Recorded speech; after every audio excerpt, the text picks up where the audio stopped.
is summer holiday time on the island of Sodor. Vacationers come from far and wide to enjoy the beauty of the island. It is the busiest time of the year for Sir Topham Hatt's engines. Thomas was excited. Sir Topham Hatt had sent him to pick up a special to deliver to Dryaw Airfield. "What have you got there?" tooted Percy. "A balloon," replied Thomas. "A party balloon?" asked Percy excitedly. "No," said Thomas. "This is a very special balloon." And he chuffed away. Soon Thomas arrived at the airfield. And hot air was puffed into the balloon.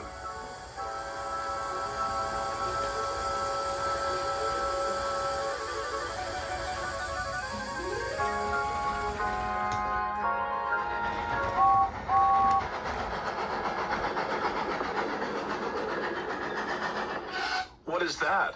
huffed James. "A hot air balloon," said Thomas. "It will take vacationers on rides around the island." "Taking vacationers on rides around the island is our job," wheezed James jealously. Then, as if by magic, the hot air balloon rose silently up into the sky.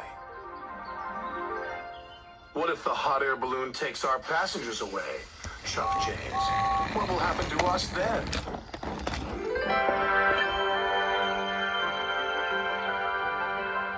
This made Thomas worry. Suddenly, he wasn't so excited about the balloon. The balloon could be seen by everyone on the island of Sodor. Duck gazed at it for so long, he ran into the back of Stepney.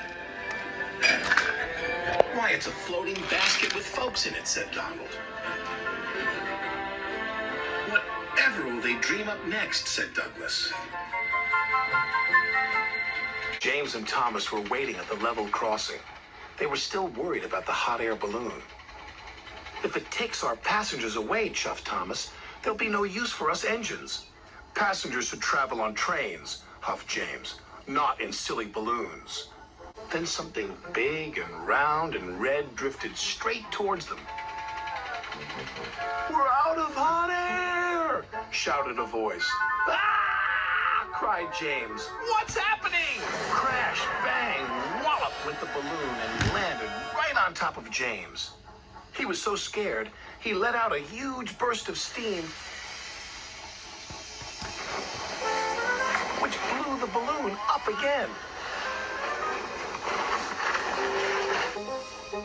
The balloon rose into the air once more. "Well done, James," called his driver. "Your hot air did the trick." "Oh, no, James," cried Thomas. "You saved the hot air balloon." "I didn't mean to," groaned James. "Now it's sure to take our passengers."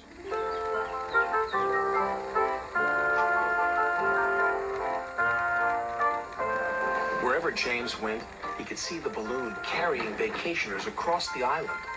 He felt he should be taking those passengers. Rails are better than hot air any day. James arrived back at the station. There were lots of people on the platform. Sir Topham Hatt was waiting too. "Well done, James." "But now the passengers will ride in the hot air balloon." Sir Topham Hatt laughed. "You're right, James," he said. "But they will need a ride home in a train." James was delighted.